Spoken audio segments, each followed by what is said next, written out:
donc tey mi ngi fii ci Sorano donc ci xew-xew bi ñuy wax chaque année journée de l'enfant africain mooy bis bi nga xam ni pays Afrique yëpp dëkk Afrique yëpp dañ ko jagleel xale yi mu nekk 16 juin ñu ci fàttaliku 16 juin 1976 bi nga xam ni ay xale ñu nit ñuul ñu nekkoon Afrique du Sud doon nañ ñaxtu di xaar ak seen yelleef ñu am ñu ci toroxal di def leen ay mettital ba am xale ciy gaañu donc depuis 1991 Union africaine jël journée bi jëjële ko jox ko xale yi mais Sénégal dañ koy célébrer ci semaine donc dañuy lancement bi démb la woon à Diourbel clôture bi incha allah le 22 la fii ci Dakar mais ci semaine bi yëpp aussi ay activités da ci am mais Eden nag dafa am particularité parce que depuis 2002 chaque année day profiter ci journée de l'enfant africain ak semaine de l'enfant boobu def li ñuy wax la célébration du festival des clubs Eden festival des clubs Eden du dara lu may xale yi 20 novembre bi nga xam ne mooy bis bi ñuy jagleel ak yelleefu xale yi ci la ñuy commencé seen activités yi ñuy wax rentrée des clubs bu ñu eggee 16 juin nag ci lañ koy tëj mais diggante boobu dafay am ay activités ñu ci def dinañ leen ci defal ay formation ci thématique yi ci li nga xam ne dafa leen concerné dafa ci ay sensibilisation ak ñoom dafa en tout cas taxawu lépp loo xam ne laaj na ko ci xale am ay akam ak ay yelleefam léegi bu ñu nekkee 16 juin nag mu tombeek daanaka école di tëj ci lañ leen di dajale def bilan gëstu lépp loo xam ne jotoon nañ ko liggéey waxtaan ak ñoom ci thème bi nga xam ne dañ ko tànn ren mu nekk aar xale ak yelleefu xale yi par rapport ak jumtukaay ak xarala yu bees yi et ensuite profité ci neexal xale yi nga xam ni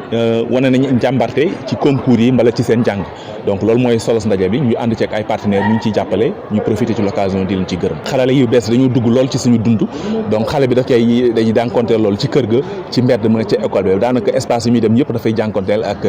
ay appareils numériques donc loolu moo tax même Union africaine gis ni du am solo bi mu am solo ci dund xale yi moo tax mu ne ko nañ ko jël thème thématique maintenant pour xale yi d'abord ñu xam ni internet tey ñoom dañoo méngoo ak moom ak méngoo seen jamono donc dañ am na ay avantages pour ñoom dina yombal seen jàng dina yombal aussi seen i weccoo ak seen i morom dina yombal loo xam ne vraiment dina leen jox ay possibilités yu bari ak ay métiers yoo xam ne war nañ ko mën a jàng mais à côté aussi dañuy gis ni am na ay gàllankoor yoo xam ne mën nañ leen koo teg parfois xale yi gis ci ay kàddu yoo xam ne rafetul parce que xale yi gis ci ay photos yoo xam ne ay vidéos yoo xam ne rafetul méngoowul ak seen i at am na ñoo xam ne parfois dañuy laqatu ci ginnaaw aussi di def njublang jëmale ko ci xale yi donc yooyu yëpp moo tax nañ ñu jox ne xale yi ñu jar a sensibiliser lañ par rapport ak thématique bi parce que fa ñuy nekk parfois du seen waajur dafay nekk et parfois même waajur bi dina am appareil boo xam ne xale bi moo ko gën a maîtriser donc xale bi tàggat ko mu xam njariñ li ba nga xam ne bu demee ci internet njariñ li rek lay gën a focaliser wu que ci mu dem ci li nga xam ne parfois da koy lor waaw waajur yi am na ci part parce que dañuy wax ni aar xale mi ngi commencé ci kër ga donc xale yi waajur yi loolu moo tax ñoom ñoo war nañoo xool heure yi nga xam ne xale yi ci la ñuy utiliser internet parce que loolu mën naa gàllankoor ci seen njàng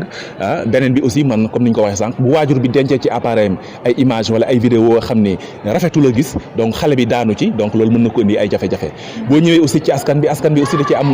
ci am rôle bu am importance bu mu ci war a jouer parce que xale bu jógee ci këram ci mbedd mi lay nekk ci quartier bi lay nekk donc ñooñu aussi ñu fay nekk war nañ leen a mën a jàppale organisation yi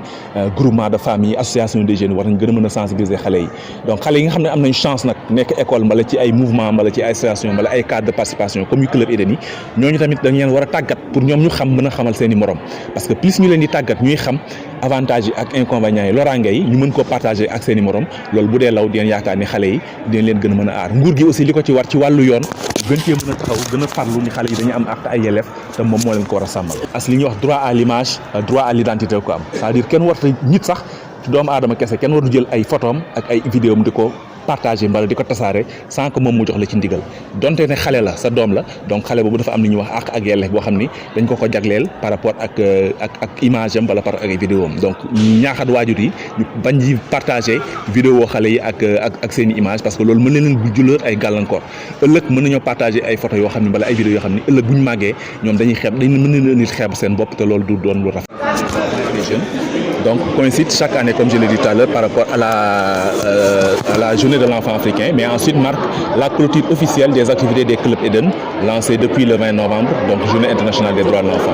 Durant toute cette période, donc de novembre à juin, les clubs Eden ont eu à dérouler plusieurs activités scientifiques, culturelles, artistiques et pédagogiques. Donc le festival clôture, comme je l'ai dit tout à l'heure, les activités scolaires et en même temps célèbre la journée de l'enfant africain. Cette année, le thème qui a été retenu par l'Union africaine porte sur la protection des enfants dans l'environnement numérique, les droits de l'enfant dans l'environnement numérique. Donc comme vous le savez, l'Internet, les réseaux sociaux occupent une place importante aujourd'hui dans notre vie quotidienne et les enfants ne sont pas en marge de ces situations. Donc ils sont aussi bien victimes de l'utilisation pernicieuse de l'Internet et des réseaux sociaux. sociaux. Même s'il faut reconnaître qu'il y a des avantages, nous disons oui à l'accès des enfants à l'Internet, oui à l'accès de l'introduction des nouvelles technologies d'information dans les enseignements et apprentissages. Ça facilite le partage d'informations, des connaissances, ça facilite l'enseignement à distance et ça, la Covid l'a démontré. Mais à côté, on peut se retrouver, les enfants peuvent se retrouver dans des situations où ils sont exposés à des harcèlements en ligne, ils peuvent être exposés à des propos haineux, discriminatoires, dangereux. Aussi, ils peuvent être exposés à des situations où ils ont eu à partager des données personnelles, des informations qui les concernent. Et comme on le sait, l'enfant a droit à une identité, a droit aussi à l'image. Donc c'est pour cela qu'on s'est réunis aujourd'hui pour partager avec les partenaires que nous remercions au passage pour leur appui durant toute cette période de novembre à juin pour permettre au club de dérouler différentes activités, mais ensuite de sensibiliser davantage sur la thématique des droits de l'enfant dans l'environnement numérique, axé principalement sur les clubs Eden et les clubs d'éducation aux droits de l'enfant. Oui, effectivement, donc les enfants ont accès au numérique, à la maison, dans la rue, au sein des communautés et à l'école. Donc d'abord au niveau familial, donc, qui est le milieu idéal de la protection de l'enfant. Le premier niveau de responsabilité se trouve au niveau familial. Donc il faudra que les parents soient encore plus vigilants par rapport à ce qu'on appelle le contrôle parental. Donc veiller à ce que les enfants ne soient pas trop exposés à l'Internet. Autrement dit, les sensibiliser sur l'importance de ne pas être addictifs aux réseaux sociaux.